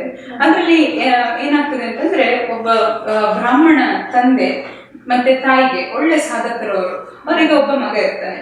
ಆ ಮಗ ಹೇಗೆ ಅಂತಂದ್ರೆ, ಓದಿದ ವಿದ್ಯೆ ಒಂದು ಸಹ ತಲೆಗೆ ಹತ್ತುದಿಲ್ಲ, ಆದ್ರೆ ಅಪ್ಪ ಅಮ್ಮ ದೊಡ್ಡ ಸಾಧಕರು, ಅಪ್ಪ ದೊಡ್ಡ ವಿದ್ವಾಂಸ. ಮಗನಿಗೆ ಎಲ್ಲ ಹೇಳ್ಕೊಡ್ಲಿಕ್ಕೆ ಪ್ರಯತ್ನ ಪಟ್ಟರು ಸಹ ಮಗನ ತಲೆಗೆ ಒಂದು ಅಕ್ಷರ ಹೋಗುದಿಲ್ಲ. ಜನ ಎಲ್ಲರೂ ಹೇಳ್ತೇವೆ, ನನ್ನ ತಲೆ ಹೊಡೆದ್ರು ಸಹ ಇದರಲ್ಲಿ ಹೋಳಾದ್ರೂ 2 ಅಕ್ಷರ ಇಲ್ಲ, ಇಂಥವನು ಬದುಕಿ ಏನು ಪ್ರಯೋಜನ, ಭಿಕ್ಷೆ ಬೇಡಿ ಬದುಕು, ಈ ತರದ್ದೆಲ್ಲ ಹಲವು ಉತ್ತರಗಳು ಅವನಿಗೆ ಜನರಿಂದ ಸಿಗ್ತಾ ಹೋಗ್ತದೆ. ಆದ್ರೆ ಆ ಹುಡುಗ ಬೆಳೀತಾ ಈ ಅವಮಾನ ಅಪಮಾನಗಳನ್ನ ತಡ್ಕೊಳ್ಳಿಕ್ಕಾಗದೆ, ಹೋಲಿಕೆಯನ್ನು ತಡ್ಕೊಳ್ಳಿಕ್ಕಾಗದೇನೆ ಅವನೇನ್ ಮಾಡ್ತಾನೆ ಅಂತಂದ್ರೆ ಆತ್ಮಹತ್ಯೆಗೆ ಶರಣಾಗುವಂತಹ ಒಂದು ನಿರ್ಧಾರಕ್ಕೆ ಬರ್ತಾನೆ. ಆದ್ರೆ ಇದ್ರ ಮಧ್ಯೆ ಏನಾಗ್ತದೆ ಅಂತಂದ್ರೆ, ಆ ವಿದ್ವಾಂಸ ತಂದೆಗೆ ಮಗನ ಏಳಿಗೆಯೇ ಇಲ್ಲದ ಜೀವನ ನೋಡಿ ಅವರು ಒಂದು ದಿವಸ ದೇವರ ಪಾದಕ್ಕೆ ಸೇರಿ ಬಿಡ್ತಾರೆ. ಈ ತಾಯಿ ಮತ್ತೆ ಮಗ ಹೇಗೆ ಬದುಕುದು ಮುಂದೆ ಅಂತ ಯೋಚನೆ ಮಾಡ್ತಿರುವಾಗ, ಇವನು ಮಗ ಸಹ ತಂದೆಯಾಗಿ ವಿದ್ವಾಂಸ ಆಗಿದ್ದಿದ್ರೆ ಒಳ್ಳೆ ಪಾಠ ಹೇಳಿಕೊಟ್ಟು ದುಡ್ಡು ಮಾಡಿ ಬದುಕುವುದಿತ್ತು. ಆದ್ರೆ ತಾಯಿ ಅನಿವಾರ್ಯವಾಗಿ ಮಧುಕರಿ ಬಿಡುದು, ಅಂದ್ರೆ ಭಿಕ್ಷೆ ಬೇಡಿ ಮಗನನ್ನು ಸಾಕಲಿಕ್ಕೆ ಶುರು ಮಾಡ್ತಾರೆ. ಊರಿನವ್ರು ಇನ್ನೂ ಜೋರು ನಗಡ್ತಾರೆ. ಇವನೇನು ಮಗ ಅಮ್ಮನನ್ನು ಸಾಕ್ಬೇಕು, ಆದ್ರೆ ಅಮ್ಮ ಮಗನನ್ನು ಸಾಕ್ತಾ ಇದ್ದಾರೆ. ಇದೆಂತ ಜೀವನ, ಇಂಥ ಜೀವನ ಬಾಳೋದಕ್ಕಿಂತ ಹಾಳು ಬಾವಿಗೆ ಬೀಳುದು ಒಳ್ಳೆದಂತ. ಮಗ ಅದನ್ನೇ ತಕೊಳ್ತಾನೆ, ಹಾಳು ಬಾವಿಗೆ ಬೀಳ್ಲಿಕ್ಕೆ ಹೋಗ್ತಾನೆ. ಹಾಳು ಬಾವಿಗೆ ಇನ್ನೇನು ಬೀಳ್ಬೇಕು ಅಷ್ಟೊತ್ತಿಗೆ ಅಲ್ಲಿಗೆ ಒಬ್ರು ಗುರುಗಳು ಬರ್ತಾರೆ. ಆ ಗುರುಗಳು ಆ ಹುಡುಗನನ್ನ ನಿಲ್ಲಿಸಿ ಮತ್ತೆ ಈ ತಾಯಿಯನ್ನ ಕರೆದು, ಪಕ್ಕದಲ್ಲೇ ಇದ್ದ ಹಾಡುವ, ಮನೆ ಹತ್ರ ಇದ್ದ ಹಾಡುವವಿ ಅದು, ಅಲ್ಲಿಗೆ ತಾಯಿಯನ್ನು ಸಹ ಕರೆದು, ನೋಡಿ ನಿಮ್ಮ ಮಗ ಹೀಗೆ ಆತ್ಮಹತ್ಯೆಗೆ ಪ್ರಯತ್ನ ಮಾಡ್ತಾ ಇದ್ದಾನೆ, ಇದು ಸರಿಯಲ್ಲ ಅಂತ ಹೇಳ್ತಾರೆ. ಅಷ್ಟೊತ್ತಿಗೆ ಇವರು ಹೇಳ್ತಾರೆ ಏನಂತಂದ್ರೆ, ಅವನಿಗೆ ವಿದ್ಯೆ ತಲೆಗೆ ಹತ್ತುದಿಲ್ಲ, ಜನರೆಲ್ಲರೂ ನಗಾಡ್ತಾರೆ, ಅದಕ್ಕೆ ಅವನು ಹೀಗೆ ಮಾಡಿರೋದು ಅಂತ. ನೋಡಿ, ಆತ್ಮಹತ್ಯೆಗೆ ಪ್ರಯತ್ನ ಮಾಡಿದ್ದಾನೆ, ಆದ್ರೆ ಬದುಕುಳಿತಿದ್ದಾನೆ. ಮುಂದೆ ಇವನನ್ನ ಹೇಗೆ ನೋಡ್ಕೊಳ್ಬೇಕು ಅನ್ನೋದನ್ನ ಗುರುಗಳು ಆ ತಾಯಿಗೆ ಹೇಳ್ತಾರೆ. ಯಾವ್ದು ಹೇಳ್ತಾರೆ, ಏನ್ ಹೇಳ್ತಾರೆ ಅಂತಂದ್ರೆ, ಅವನನ್ನ ಬೇರೆಯವರ ಜೊತೆ ನೀವು ಹೋಲಿಕೆ ಮಾಡಬೇಡಿ, ಅವನ ಏನು ಕ್ಷೇತ್ರ ಯಾವುದುಂಟು ಅದರಲ್ಲೇ ಮುಂದುವರಿಲಿಕ್ಕೆ ಬಿಡಿ. ಇಷ್ಟು ಮಾತ್ರ ಅಲ್ಲ, ನೀವು ಆಗಿನ ಕಾಲಕ್ಕೆ ಅವ್ರು ಹೇಳಿದ್ದು ದೇವರ ಪೂಜೆ ಮಾಡಿ, ಶಿವನ ಪೂಜೆ ಮಾಡಿ, ಅದರಿಂದ ಏನು ನಿಮ್ಮ ಮಗನಿಗೆ ಒಳ್ಳೆಯ ಇದು ಸಿಗ್ತದೆ, ಏನು ಜ್ಞಾನ ಸಿಗ್ತದೆ ಅಂತೆಲ್ಲ ಹೇಳಿ ಅವರು ಅಭಯಹಸ್ತವನ್ನ ಕೊಡ್ತಾರೆ. ಇಷ್ಟು ಮಾತ್ರ ಹೇಳಿಲ್ಲ. ದೇವರ ಪೂಜೆ ಅಂದ ತಕ್ಷಣ ನಾವು ದೇವರ ಮುಂದೆ ಕೂತು ಊದುಕಟ್ಟಿ ಹಚ್ಚಿ ಏನು ದೀಪ ಬೆಳಗಿಸೋದು ಮಾತ್ರ ಅಲ್ಲ, ನಮ್ಮ ದೈನಂದಿನ ಧರ್ಮ ಕಾರ್ಯಗಳನ್ನ ನಾವು ಮಾಡ್ತಾ ಹೋದ್ರೆ ಅದು ಸಹ ದೇವರ ಪೂಜೆ ಆಗ್ತದೆ. ನಾವು ಬೆಳಿಗ್ಗೆ ಎದ್ದು ಸಂಜೆವರೆಗೆ ಏನೇನ್ ಮಾಡ್ಬೇಕು ಅದನ್ನ ನಾವು ಸರಿಯಾಗಿ ಮಾಡಿದ್ರೆ ಅದು ಸಹ ದೇವರ ಪೂಜೆ. ಹೀಗಿರುವಾಗ ಇದನ್ನ ನಾವು ಯೋಗ ಅಂತ ಕರಿತೇವೆ, ಅಷ್ಟಾಂಗ ಯೋಗಗಳಲ್ಲಿ ಒಂದಿದು. ಹೀಗೆ ಆ ಗುರುಗಳು ಆ ತಾಯಿಗೆ ಹೇಳ್ತಾರೆ ಏನು ಅಂತಂದ್ರೆ, ನೀನು ಇದನ್ನೆಲ್ಲ ನಿನ್ನ ಮಗನಿಗೆ ಹೇಳಿಕೊಡು, ದೈನಂದಿನ ಕರ್ಮಗಳನ್ನ ಸರಿಯಾಗಿ ಮಾಡ್ಲಿಕ್ಕೆ ಅವನಿಗೆ ಹೇಳಿಕೊಡು, ಕೋಪ ಮಾಡಿಕೊಳ್ಬೇಡ, ಬೇರೆಯವರ ಜೊತೆ ಹೋಲಿಸ್ಬೇಡ, ಕೂರಿಸಿ ಅವನನ್ನ ತಿದ್ದಿ ತೀಡು, 1-2 ವರ್ಷ ಬಿಟ್ಟು ನನಗೆ ನಿನ್ನ ಮಗನನ್ನು ಕರ್ಕೊಂಡು ಬಂದು ತೋರಿಸು ಅಂತ. 1-2 ವರ್ಷ ಆ ತಾಯಿ ಇದನ್ನ ತಪಸ್ಸಾಗಿ ತಕೊಂಡು ಮತ್ತೆ ಗುರುಗಳ ಹತ್ರ ಕರ್ಕೊಂಡೋಗಿ ತೋರಿಸಿದ್ರೆ ತಂದೆಗಿಂತ ದೊಡ್ಡ ವಿದ್ವಾಂಸ ಅವನಾಗಿರ್ತಾನೆ. ಅಂದ್ರೆ ನಾನೇನ್ ಹೇಳಲಿಕ್ಕೆ ಇಷ್ಟಪಡ್ತೇನೆ ಅಂತಂದ್ರೆ, ಆತ್ಮಹತ್ಯೆಗೆ ಒಬ್ರು ಪ್ರಯತ್ನ ಮಾಡಿದರೆ ಅಂದ ಕೂಡ್ಲೆ ನಾವು ಅವರಿಗೆ ಒಂದು ಏನು ಇವನ ಆತ್ಮಹತ್ಯೆಗೆ ಪ್ರಯತ್ನ ಮಾಡಿಕೊಂಡವನು ಅಂತ ಲೇವಡಿ ಮಾಡೋದಾಗ್ಲಿ, ಅಥವಾ ಅವರ ಬಗ್ಗೆ ತಮಾಷೆ ಮಾಡೋದಾಗ್ಲಿ, ಅಥವಾ ಅವರಿಗೆ ತುಂಬಾ ಏನು ಕಾಳಜಿಯನ್ನ ತೋರಿಸುದು. ಹೇಗೆ ಅಂತಂದ್ರೆ, ಅಯ್ಯೋ ನೀ ಕುತ್ಕೊಳ್ಬೇಡ, ನಿನಗೆ ನಾನೇನು ಹೇಳುದಿಲ್ಲ, ನೀನ್ ಆತ್ಮಹತ್ಯೆ ಮಾಡ್ಕೊಳ್ತೀನಿ ಅಂತೆಲ್ಲ ನಗಾಡುದು ಅಥವಾ ಉಡಾಫೆ ಮಾಡುದು, ಇಂಥದ್ದನ್ನೆಲ್ಲ ನಾವು ಮಾಡ್ಲಿಕ್ಕೆ ಹೋಗ್ಬಾರ್ದು. ಅಥವಾ ನಾವು ಅವರಿಗೆ ಸಿಂಪತಿ ಮತ್ತೆ ಎಂಪತಿ ಅಂತ 2 ಪದಗಳನ್ನು ನಾವು ಉಪಯೋಗಿಸ್ತೇವೆ. ನಾವು ಎಷ್ಟು ಸಿಂಪತಿಯನ್ನ ತೋರಿಸ್ತೇವೆ ಅಷ್ಟು ಅವರು ಇನ್ನೂ ಕುಗ್ತಾ ಹೋಗ್ತಾರೆ. ಆದ್ರೆ ನಾವು ನಮ್ಮ ದೈನಂದಿನ ಕಾರ್ಯಗಳಲ್ಲಿ ಅವರನ್ನು ಸಹ ಸೇರಿಸಿಕೊಂಡು ಏನು ಆಗ್ಲೇ ಇಲ್ಲ ಅನ್ನೋ ಹಾಗೆ ಇದ್ರೆ ಏನಾಗ್ತದೆ, ಅವರಿಗೆ ಸಹ ಬದುಕಲಿಕ್ಕೆ ಒಂದು ಪ್ರೇರಣೆಯಾಗಿ ನಾವು ನಿಂತಾಗೆ ಆಗ್ತದೆ. ಯಾರೆಲ್ಲ ಆತ್ಮಹತ್ಯೆಗೆ ಪ್ರಯತ್ನ ಮಾಡ್ಲಿಕ್ಕೆ ಹೋಗುದು ಅದು ಖಂಡಿತ ತಪ್ಪು. ಆದ್ರೆ ಅದೇ ತಪ್ಪನ್ನೇ ದಿನ ಬೆಳಗಾದ್ರೆ ನೀನ್ ಅಂತವನು ಇಂಥವನು ಅಂತ ಹೇಳ್ತಾ ಇದ್ರೆ ಅದು ಅವರಿಗೆ ಏನು ಇನ್ನೊಮ್ಮೆ ಆತ್ಮಹತ್ಯೆ ಮಾಡ್ಲಿಕ್ಕೆ ಪ್ರೇರಣೆಯಾಗಿ ಇರ್ಬೋದು. ಆದ್ರೆ ಒಂದು ಮಾತಂತೂ ಸತ್ಯ, ಅಂತವರ ಮೇಲೆ ನಾವು ಕಣ್ಣನ್ನು ಇಟ್ಟಿರ್ಬೇಕು. ಆದ್ರೆ ನಾವಿಟ್ಟಂತಹ ಕಣ್ಣು ಅವರಿಗೆ ಕಾಣುವ ಹಾಗೆ ಇರಬಾರ್ದು. ಎಷ್ಟು ಈಗ ನೀವು ಹೇಳಿದ್ರಿ, ಇಲ್ಲಿ ತನಕ ಹೇಳಿದ್ರಲ್ಲಿ ಸಾಕಷ್ಟು ಕಾರಣಗಳಿರ್ತವೆ. ಅದು ಆತ್ಮಹತ್ಯೆ ಅಂತ ಹೇಳಿದ್ರೆ ಸಾಕಷ್ಟು ಕಾರಣಗಳಿರ್ತವೆ. ಇದರಿಂದ ಮಾನಸಿಕ ಒತ್ತಡ ಇರ್ಬೋದು, ಖಿನ್ನತೆಗೊಳಗಾಗಿ ಆತ್ಮಹತ್ಯೆಯನ್ನ ಪರಿಹಾರವಾಗಿ ತಗೊಂಡಿರ್ತಾರೆ ಅನ್ನುವಂಥದ್ದು. ಸೊ ಒಂದು ಹೆಂಗಸರು ಕೂಡ ಅಷ್ಟೇ, ಅವರ ಮನೆಯಲ್ಲಿ ಅಂದ್ರೆ ಗಂಡಂದ್ರಿಂದ ಅವ್ರಿಗೆ ಏನಾದ್ರೂ ಸಮಸ್ಯೆ ಹಿಂಸೆ ಆಗ್ತಾ ಇರೋ ಸಂದರ್ಭದಲ್ಲಿ ಕೂಡ ಹೆಂಗಸರು ಆತ್ಮಹತ್ಯೆ ಮಾಡಿಕೊಳ್ಳುವಂಥದ್ದು ಇರುತ್ತೆ. ಸೊ ಒಂದು ಬೇರೆ ಯಾವ ರೀತಿಯಾಗಿ ಅಂದ್ರೆ ಒಬ್ಬರ ನಡವಳಿಕೆಯಿಂದ, ಅಥವಾ ಈಗ ನೀವು ಹೇಳಿದ ಉದಾಹರಣೆ ಅಂದ್ರೆ ಅವರ ಮಾತಲ್ಲಿ ಹೇಳಿದೆ, ಆ ಮಾತನ್ನೇ ಕೇಳ್ಕೊಂಡು ಆತ್ಮಹತ್ಯೆಗೆ ಪ್ರಯತ್ನಿಸ್ತಾನೆ ಅಂತ. ಅದೇ ತರ ಇನ್ನೊಬ್ಬರ ನಡವಳಿಕೆ ಒಂದು ಆತ್ಮಹತ್ಯೆಗೆ ಪ್ರೇರಣೆಯಾಗುತ್ತೆ. ಇನ್ನೊಬ್ಬರ ನಡವಳಿಕೆ ನಿಜವಾಗಿ ಸಹ ಕೆಲವರಿಗೆ ಆತ್ಮಹತ್ಯೆಗೆ ಪ್ರೇರಣೆಯಾಗಿದ್ದನ್ನು ನಾವು ಕಣ್ಣಾರೆ ನೋಡಿದ್ದೇವೆ ಅಥವಾ ನಾವು ಕೇಳಿದ್ದೇವೆ ಸಹ. ಎಷ್ಟೋ ಸರ್ತಿ ಹಾಗಾಗಿದ್ದುಂಟು, ಕ್ಷುಲ್ಲಕ ಕಾರಣಕ್ಕೆ ತೊಂದರೆ ಆಗುವಂಥದ್ದು. ಹಾಗಿದ್ರೆ ನಮ್ಮ ನಡವಳಿಕೆಯಿಂದಾಗಿ ಹೇಗೆ ಬೇರೆಯವರಿಗೆ ಆಗ್ತದೆ ಅಂತ ನೋಡಿ. ನಾವು ಇನ್ನೊಬ್ಬರೊಟ್ಟಿಗೆ ಹೇಗೆ ನಡ್ಕೊಳ್ತೇವೆ ಅನ್ನುವಂಥದ್ದರಿಂದಲೇ ನಾವು ಒಬ್ಬ ವ್ಯಕ್ತಿಯೊಡನೆ ಪ್ರೀತಿಯನ್ನ ಬೆಳೆಸ್ತೇವ ಅಥವಾ ದೇಶವನ್ನು ಬೆಳೆಸ್ತೇವ ಅನ್ನುವಂಥದ್ದು ನಿಶ್ಚಯ ಆಗಿಬಿಡ್ತದೆ. ಈಗ ಹೇಗಪ್ಪ ಅಂತಂದ್ರೆ, ನಾನು ನಿಮಗೆ ಅದಕ್ಕೆ ಒಂದು ಉದಾಹರಣೆಯನ್ನ ಕೊಟ್ಟು ಹೇಳ್ಬೇಕು ಅಂತಂದ್ರೆ, 2 ಗೆರೆಗಳಿದೆ, ನಾನು ಅದನ್ನು ನಿಮಗೆ ಓದ್ಲಿಕ್ಕೆ ಇಷ್ಟಪಡ್ತೇನೆ. ಏನು ಅಂತಂದ್ರೆ, ಪರೋಪಕಾರಾಯ ಪುಣ್ಯಾಯ ಪಾಪಾಯ ಪರಪೀಡನಂ ಅಂತ. ಪರೋಪಕಾರಾಯ ಪುಣ್ಯಾಯ ಪಾಪಾಯ ಪರಪೀಡನಂ. ಎಷ್ಟು ಚೆನ್ನಾಗಿದೆ ನೋಡಿ. ಇಷ್ಟರಲ್ಲೇ ನೀವು ಕೇಳಿದ್ದಕ್ಕೆಲ್ಲ ಉತ್ತರ ಸಿಕ್ಕಿಬಿಡ್ತು. ಪರೋಪಕಾರ ಅನ್ನುವಂಥದ್ದೇ ಪುಣ್ಯ, ಪರಪೀಡನೆ ಅನ್ನುವಂಥದ್ದು ಏನು ಪಾಪ. ಆದ ಕಾರಣ ನಾವು ಬೇರೆಯವರಿಗೆ ನಾವು ಪೀಡೆ ಕೊಟ್ರೆ ನಮಗೆ ಅದು ದೊಡ್ಡ ಪಾಪ ಆಗಿ ಪರಿಣಮಿಸ್ತದೆ. ಹಾಗಾದ್ರೆ ಪೀಡೆ ಕೊಡೋದು ಅಂತಂದ್ರೆ ಏನು? ಯಾವಾಗ್ಲೂ ಒಬ್ಬರನ್ನ ನಿಂದಿಸ್ತಾ ಇರೋದು, ಇನ್ನೊಬ್ಬರಿಗೆ ಹೋಲಿಸ್ತಾ ಇರೋದು, ಅಥವಾ ಅವರನ್ನು ಉಡಾಫೆ ಮಾಡ್ತಾ ಇರೋದು, ಅಥವಾ ಪ್ರಯೋಜನಕ್ಕೆ ಬಾರದವನು ನಾಲಾಯಕು ಅಂತ ಹೇಳಿ ತಮಾಷೆ ಮಾಡ್ತಾ ಇರೋದು, ಒಬ್ಬರ ಮನಸ್ಸಿಗೆ ನೋವಾಗುವಾಗ ನಡ್ಕೊಳ್ಳೋದು, ಇದು ಎಲ್ಲವೂ ಸಹ ನಮಗೆ ಗೊತ್ತಿಲ್ಲ ಎದುರುಗಡೆ ಇರುವಂತಹ ವ್ಯಕ್ತಿಗೆ ಯಾವ ರೀತಿ ಪರಿಣಾಮ ಬೀಳ್ತದೆ ಅಂತ. ನೋಡಿ, ಒಂದು ಕಲ್ಲು ಒಂದು ದೇವಸ್ಥಾನದಲ್ಲಿ ಪೂಜಿಸಲ್ಪಡುವ ಶಿಲ್ಪ ಸಹ ಆಗ್ಬೋದು, ಅಥವಾ ದೇವಸ್ಥಾನಕ್ಕೆ ನಾವು ಹತ್ತಿ ಹೋಗುವಂತಹ ಮೆಟ್ಲು ಸಹ ಆಗ್ಬೋದು. ಅದು ಕಲ್ಲಿನ ಕೈಯಲ್ಲುಂಟು ಮತ್ತೆ ಶಿಲ್ಪಿ ಕೈಯಲ್ಲುಂಟು. ಆದ್ರೆ ಆ ಶಿಲ್ಪಿ ಮತ್ತೆ ಕಲ್ಲು ಮಧ್ಯ ಏನು ನಡೆದಿರ್ತದಲ್ಲ, ಅದ್ರಲ್ಲಿ ಅದು ಕಲ್ಲಾಗ್ತದ, ಶಿಲ್ಪ ಆಗ್ತದ, ಅಥವಾ ಯಾವುದಕ್ಕೂ ಪ್ರಯೋಜನ ಬರದೆ ಬೇರೆ ಕಡೆಯಲ್ಲಿ ಕೂತ್ಕೊಳ್ತದ ಅನ್ನೋದು ನಿರ್ಧಾರ ಆಗ್ತದೆ. ಆದ್ರೆ ಶಿಲ್ಪಿಯೊಬ್ಬ ಕಲ್ಲನ್ನ ಕೆತ್ತುವಾಗ ಯೋಚನೆ ಹೇಗಿರ್ಬೇಕು ಅಂತಂದ್ರೆ, ಕಲ್ಲನ್ನ ಸುಂದರವಾಗಿ ಮಾಡ್ಲಿಕ್ಕೆ ಇರ್ಬೇಕಷ್ಟೇ ಹೊರತು ಕಲ್ಲನ್ನ ತುಳಿಯುವ ಹಾಗೆ ಮಾಡುವ ಹಾಗೆ ಇರ್ಬಾರ್ದು. ಇದನ್ನೇ ನೀವು ಕೇಳಿದ ಪ್ರಶ್ನೆಗೆ ಅನ್ವಯಿಸುವುದಾದ್ರೆ, ನಾವು ಇನ್ನೊಬ್ಬರ ಬೆಳವಣಿಗೆಗೆ ಪ್ರೇರಣೆ ಆಗುವ ಹಾಗೆ ಇರ್ಬೇಕಷ್ಟೇ ಹೊರತು ಅವರ ಬೆಳವಣಿಗೆಯನ್ನ ಕಂಡು ಅಸೂಯೆಯಲ್ಲಿ ಔಡಾಫೆಯಲ್ಲಿ ನಾವು ಬೇರೆಯವರಿಗೆ ತೊಂದರೆ ಮಾಡುವ ಹಾಗೆ ಇರಬಾರ್ದು. ನಮ್ಮ ಮಾತು ಹೇಗಿರ್ಬೇಕು ಅಂತ ಹೇಳಿ 4 ಸ್ಥಳಗಳಲ್ಲಿ ಒಬ್ಬರು ಕವಿಗಳು ತುಂಬಾ ಚಂದಕ್ಕೆ ಹೇಳಿದ್ದಾರೆ. ನೀನಾಡುವ ಮಾತು ಹೀಗಿರಲಿ ಗೆಳೆಯ, ಮೃದು ವಚನ 3 ಲೋಕವ ಗೆಲ್ಲುವುದು ತಿಳಿಯ, ಮೌನ ಮೊಗ್ಗೆಯ ನೊಡೆದು ಮಾತರಳಿ ಬರಲಿ, 3 ಗಳಿಗೆಯ ಬಾಳು ನಡೆಸುತ್ತಿರಲಿ. ಎಷ್ಟು ಚೆನ್ನಾಗಿದೆ ನೋಡಿ. ನೀನಾಡುವ ಮಾತು ಹೀಗಿರಲಿ ಗೆಳೆಯ, ಹೇಗೆ? ಮೃದು ವಚನ 3 ಲೋಕವ ಗೆಲ್ಲುವುದು ತಿಳಿಯ. ಹೇಗಿರ್ಬೇಕು ಗೊತ್ತಾ ನಮ್ಮ ಮಾತು?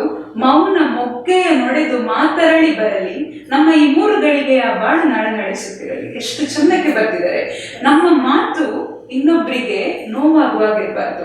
ನಾವು ಇನ್ನೊಬ್ಬರಿಗೆ ನೋವಾಗುವಾಗಿ ಮಾತಾಡದೆ ಬದುಕ್ತಾ ಇದ್ದೇವೆ ಅಂತಂದ್ರೆ ಅದೇ ನಮ್ಮ ಜೀವನದ ದೊಡ್ಡ ಸಾಧನೆ. ಹಾಗೆ ನೀವೀಗ ಕೇಳಿದ್ರೆ, ಗಂಡ ಏನೋ ತೊಂದರೆ ಕೊಟ್ಟ ಅಂತ ಹೇಳಿ ಆತ್ಮಹತ್ಯೆ ಮಾಡ್ಕೊಳ್ತಾರೆ, ಅತ್ತೆ ಮಾವನಿಂದ ಸಮಸ್ಯೆ ಆಯ್ತು ಅಂತ ಆತ್ಮಹತ್ಯೆ ಮಾಡ್ಕೊಳ್ತಾರೆ. ಇದೆಲ್ಲ ಏನು ಗೊತ್ತಾ? ಮಾತಿನಿಂದ ಮೂಡಿದಂತಹ ವಿರಸ. ಎಷ್ಟೋ ಸತಿ ಮಾತಿಗಿಂತ ಮೌನ ಲೇಸು. ನಮಗೆ ಎಷ್ಟೋ ಸತಿ ಅನಿಸ್ತಿದೆ ಏನಂತಂದ್ರೆ, ದುಷ್ಟರೊಡನೆ ನಾವು ವಾದ ಮಾಡ್ಲಿಕ್ಕೆ ಹೋಗ್ಬಾರ್ದು. ಕಲ್ಲು ಬಂಡೆಗೆ ಹೋಗಿ ನಾವು ನಮ್ಮ ತಲೆಯನ್ನು ಚಚ್ಚಿಕೊಂಡ್ರೆ ಕಲ್ಲು ಬಂಡೆ ಏನಾಗ್ತದೆ? ಏನೂ ಆಗುದಿಲ್ಲ, ಆದ್ರೆ ನಮ್ಮ ತಲೆ ಒಡೆದು ಹೋಗ್ತದೆ. ಕೆಲವು ಸಂದರ್ಭಗಳಲ್ಲಿ ನಾವು ಮೌನವಾಗಿರುವುದೇ ಲೇಸು. ಹಾಗೆಂತ ಹೇಳಿ ಅಲ್ಲೊಂದು ಕಲ್ಲು ಬಂಡೆ ಉಂಟು, ನಾನೇ ಹೋಗಿ ತಲೆ ಚಚ್ಚಿಕೊಳ್ತೇನೆ ಅಂತಂದ್ರೆ ನಾವು ಆತ್ಮಹತ್ಯೆ ಮಾಡಿಕೊಳ್ಳೋದಕ್ಕೆ ಅದೊಂದು ಉತ್ತಮ ಕಂಪ್ಯಾರಿಸನ್ ಅಥವಾ ಹೋಲಿಕೆ ಅಂತ ಹೇಳಿ ನನಗೆ ಅನಿಸ್ತದೆ. ಹೀಗೆ ನಮ್ಮ ಮಾತಿನ ರೀತಿ, ನಮ್ಮ ನಡವಳಿಕೆ, ನಾವು ಬೇರೆಯವರೊಡನೆ ಹೊಂದಿಕೊಳ್ಳಿಕ್ಕೆ ಆಗದೆ ನಡೆಸುವಂತಹ ಜೀವನ, ಇನ್ನೊಬ್ಬರಿಗೆ ಕೊಡುವಂತಹ ನೋವು, ಹಾಕಿಸುವಂತಹ ಕಣ್ಣೀರು ಎಲ್ಲವೂ ಸಹ ನಮಗೆ ಪುನಃ ಸುತ್ತಿಕೊಳ್ಳುವಂತಹ ಪಾಪ. ಆದ ಕಾರಣ ಬೇರೆಯವರೊಡನೆ ನಮ್ಮ ನಡವಳಿಕೆ ಸರಿಯಾಗಿರ್ಬೇಕು. ಸರಿ ಅಂತಂದ್ರೆ ಹೇಗೆ? ನೋವು ಕೊಡ್ಬಾರ್ದು ಅಷ್ಟೇನೆ. ನಾವು ಇನ್ನೊಬ್ಬರಿಗೆ ಉಪಕಾರ ಮಾಡ್ತೇವೋ ಇಲ್ವೋ ಪ್ರಶ್ನೆ ಇಲ್ಲ, ಆದ್ರೆ ಉಪದ್ರ ಅಂತೂ ಮಾಡ್ಬಾರ್ದು. ಎಸ್ ಮೇಡಮ್, ಇಷ್ಟೊತ್ತು ಈ ತರ ಒಂದು ಉತ್ತಮವಾದ ಮಾಹಿತಿಯನ್ನ ನೀಡಿದ್ರಿ. ಕೊನೆಯದಾಗಿ ವೀಕ್ಷಕರಿಗೆ ಈ ಬಗ್ಗೆ ಏನ್ ಹೇಳಕ್ ಇಷ್ಟಪಡ್ತೀರಾ? ಕೊನೆಯದಾಗಿ ಏನ್ ಹೇಳಿಕ್ಕೆ ಇಷ್ಟಪಡ್ತೇನೆ ಅಂತಂದ್ರೆ, ಇಡೀ ಪ್ರಪಂಚದಲ್ಲಿ ನಮ್ಮ ದೇಶದ ಸಂಸ್ಕೃತ ಅನ್ನುವಂತಹ ಒಂದು ಭಾಷೆ ಇದೆಯಲ್ಲ, ಆ ಭಾಷೆಗೆ ಇರುವಷ್ಟು ಪ್ರಾಮುಖ್ಯತೆ ಬೇರೆ ಭಾಷೆಗಳಿಗೆ ಹೆಚ್ಚಾಗಿ ಕಾಣುದಿಲ್ಲ. ಯಾಕೆಂತಂದ್ರೆ ಅದು ಮಾತಾಡ್ತಾ ಹುಟ್ಟಿರುವಂತಹ ಭಾಷೆಗಳು, ಆದ್ರೆ ಎಲ್ಲದರ ಮೂಲ ಸಂಸ್ಕೃತವೇ. ಈ ಸಂಸ್ಕೃತದ ಪ್ರತಿ ವ್ಯಾಕರಣವನ್ನ ತೀಡಿದಂತವರು ಪಾಣಿನಿ ಅನ್ನುವಂತಹ ಒಬ್ಬ ವ್ಯಕ್ತಿ. ಅವರು ದೊಡ್ಡ ವಿದ್ವಾಂಸ. ಹುಟ್ಟಿದಾಗ ಅವರು ದೊಡ್ಡ ವಿದ್ವಾಂಸ ಅಲ್ಲ, ಬೆಳೆಯುತ್ತಾ ಆದದ್ದು. ಅವರು ಏನು ಅಂತಂದ್ರೆ, ಅವರು ವಿದ್ಯೆ ನನಗೆ ತಲೆಗೆ ಹತ್ತುದೇ ಇಲ್ಲ ಅಂತ ಹೇಳಿ ಒಂದು ನಿರ್ಧಾರಕ್ಕೆ ಬಂದು ಒಂದು ಬಾವಿಗೆ ಹಾರ್ಲಿಕ್ಕೆ ಅಂತ ಹೋಗಿರ್ತಾರೆ. ಆದ್ರೆ ಬಾವಿಗೆ ಇನ್ನೇನು ಹಾರ್ಬೇಕು ಅನ್ನುವಾಗ ಬಾವಿಯ ಬದಿಯಲ್ಲಿ ಇರುವಂತಹ ಕಲ್ಲುಗಳುಂಟಲ್ಲ, ಅದನ್ನ ಅವರೊಮ್ಮೆ ಹೀಗೆ ನೋಡಿದಾಗ ಆ ಕಲ್ಲಲ್ಲಿ ಅವರಿಗೆ ಸ್ವಲ್ಪ ಹೊಂಡ ಬಂದಿರುವುದು ಕಂಡಿರ್ತದೆ. ಅದನ್ನ ನೋಡಿದ ತಕ್ಷಣ ಅವರಿಗೆ ಆಯ್ತು, ಅದು ಹೇಗೆ ಕಲ್ಲಲ್ಲಿ ಗುಂಡಿ ಬಂತು? ಕಲ್ಲು ಅಂದ್ರೆ ಯಾರದ್ದೇ ಆದ್ರೂ ಮನಸ್ಸು ಕರಗುದಿಲ್ಲ ಅಂದ್ರೆ ನಿನ್ನ ಮನಸ್ಸೆಂತ ಕಲ್ಲ ಮರೆ ಅಂತ ಕೇಳ್ತಾರೆ. ಹಾಗೆ ಕಲ್ಲಲ್ಲಿ ಹೇಗೆ ಗುಂಡಿ ಬಂತು ಅಂತ ಅವ್ರು ಯೋಚನೆ ಮಾಡಿದಾಗ ಅವರ ತಲೆಗೆ ಹೊಡೆದಂತಹ ವಿಷಯ ಏನು ಅಂತಂದ್ರೆ, ಮನೆಗೆ ಕೊಡದಲ್ಲಿ ನೀರು ತಕೊಂಡು ಹೋಗ್ತಿದ್ರಲ್ವ ಹೆಂಗಸರೆಲ್ಲ, ಅವರೆಲ್ಲ ಅದೇ ಜಾಗದಲ್ಲಿ ಇಟ್ಟು ಆ ಜಾಗ ಮಾತ್ರ ಅಷ್ಟು ಒಂದು ಗುಂಡಿಯ ಹಾಗೆ ಆಗಿತ್ತು. ಒಂದು ಪ್ಲಾಸ್ಟಿಕ್ ಅಥವಾ ತಾಮ್ರದ ಕೊಡಕ್ಕೆ ಆ ಒಂದು ಕಲ್ಲನ್ನ ಕರಗಿಸುವಂತಹ ಅಥವಾ ಒತ್ತುವಂತಹ ಶಕ್ತಿ ಉಂಟುತ್ತಾದ್ರೆ, ಮೆದುಳು, ಕೈಕಾಲು ಎಲ್ಲವೂ ಸರಿ ಇರುವಂತಹ ನನಗೆ ಏನಾದ್ರೂ ಸಾಧನೆ ಮಾಡ್ಲಿಕ್ಕೆ ಸಾಧ್ಯ ಇಲ್ವಾ ಅಂತ ಯೋಚನೆ ಮಾಡಿದ. ಆತ್ಮಹತ್ಯೆಯನ್ನ ಬದಿಗೊತ್ತಿ ನಿಂತು ದೊಡ್ಡ ವಿದ್ವಾಂಸ ಆಗಿ ಇಂದು ಇಡೀ ಪ್ರಪಂಚವೇ ಕೊಂಡಾಡುವಂತಹ ಸಂಸ್ಕೃತವನ್ನ ಬರೆದು ನಿರ್ಮಿಸಿ ಇತಿಹಾಸದಲ್ಲಿ ತನ್ನ ಹೆಸರನ್ನ ಅಚ್ಚಳಿಯದೆ, ತಾನು ಹೋಗಿದ್ರು ತನ್ನ ಹೆಸರು ಅಚ್ಚಳಿಯದೆ ಉಳಿಯುವಂತೆ ಮಾಡಿದಂತಹ ದೊಡ್ಡ ವಿದ್ವಾಂಸ ಆಗಿ ಪಾಣಿನಿಯ ಹೆಸರು ಇವತ್ತು ನಮ್ಮ ಮುಂದೆ ನಿಂತಿದೆ. ಇವರನ್ನ ನಾವು ಆತ್ಮಹತ್ಯೆ ಯೋಚನೆ ಬಂದಾಗ ಮನಸ್ಸಿಗೊಮ್ಮೆ ಪಾಣಿನಿ ಅಂತ ತಂದುಕೊಂಡ್ರೆ ಸಾಕು, ನಮಗೇನಾಗಿ ಬಿಡ್ತದೆ, ಸಾವು ಇದಕ್ಕೆ ಪರಿಹಾರ ಅಲ್ಲ ಅನ್ನುವಂಥದ್ದು ಗೊತ್ತಾಗ್ತದೆ. ಹೀಗೆ ನಾನು ನಮ್ಮ OPD ಕೂತು ಹೀಗೆ ನನ್ನ ಪತಿಯೊಡನೆ ಇವತ್ತೊಂದು ಆತ್ಮಹತ್ಯೆ ವಿಷಯದ ಬಗ್ಗೆ ಮಾತಾಡಲಿಕ್ಕುಂಟು ಅಂತ ಹೇಳಿದಾಗ ಅವರು ನನಗೆ ಈ ಕಥೆಯನ್ನ ಹೇಳಿ ಒಂದು 4 ಸಾಲುಗಳನ್ನ ಅವರ ವಾಕ್ಯದಲ್ಲಿ ಬರೆದುಕೊಟ್ಟಿದ್ದಾರೆ. ಅದನ್ನು ನಾನು ವೀಕ್ಷಕರಿಗೆ ಹೇಳಲಿಕ್ಕೆ ಇಷ್ಟಪಡ್ತೇನೆ. ಏನು ಅಂತಂದ್ರೆ, ಆತ್ಮಹತ್ಯೆ ಎಂದು ಪರಿಹಾರವದು ಅಲ್ಲ, ನಮ್ಮ ಮನವನ್ನು ನಮ್ಮ ಅಂಕೆಯಲ್ಲಿ ಹಿಡಿದಿರಿಸಿ ಜಾಣ್ಮೆಯಲ್ಲಿ ಸಮಸ್ಯೆಗಳ ಪರಿಹರಿಸಿಕೊಂಡರೆ ನಲ್ಮೆಯದು ಜೀವನವು ಜನ್ಮ ಜನ್ಮದಲು. ಇದು ನನಗೆ ಈ ಪೂರ್ತಿ ಆತ್ಮಹತ್ಯೆ ಎಂಬಂತಹ ಮಾತುಕತೆಯ ಸಾರಾಂಶವಾಗಿ ಮೂಡಿ ಬಂದಿದೆ ಅಂತ ಹೇಳಿಕ್ಕೆ ನಾನು ಇಷ್ಟಪಡ್ತೇನೆ. ಯಾರು ಆತ್ಮಹತ್ಯೆಗೆ ಶರಣಾಗೋದು ಬೇಡ, ಎಲ್ಲರೂ ಬದುಕಿ ತೋರಿಸುವ, ಸಾಧಿಸಿ ತೋರಿಸುವ. ಎಸ್ ಮೇಡಮ್, ಬಹಳ ಒಂದು ಉಪಯುಕ್ತವಾಗಿರುವಂತಹ ಮಾಹಿತಿಯನ್ನು, ಅದು ಉದಾಹರಣೆ ಸಮೇತ ಎಲ್ಲದಕ್ಕೂ ಉದಾಹರಣೆಯನ್ನು ಕೂಡ ನೀಡಿ ವೀಕ್ಷಕರಿಗೆ ತಲುಪುವ ರೀತಿಯಲ್ಲಿ ಉತ್ತಮವಾಗಿ ವಿವರಿಸಿದ್ದೀರಾ. ಇವತ್ತಿನ ನೀವು ವೀಕ್ಷಕರಿಗೆ ಈ ರೀತಿಯಾಗಿ ಮಾಹಿತಿಯನ್ನು ತಲುಪಿಸಿದ್ದೀರಿ. ಕಾರ್ಯಕ್ರಮದಲ್ಲಿ ಭಾಗವಹಿಸಿದ್ದಕ್ಕೆ ಧನ್ಯವಾದಗಳು ಮೇಡಮ್. ಧನ್ಯವಾದ.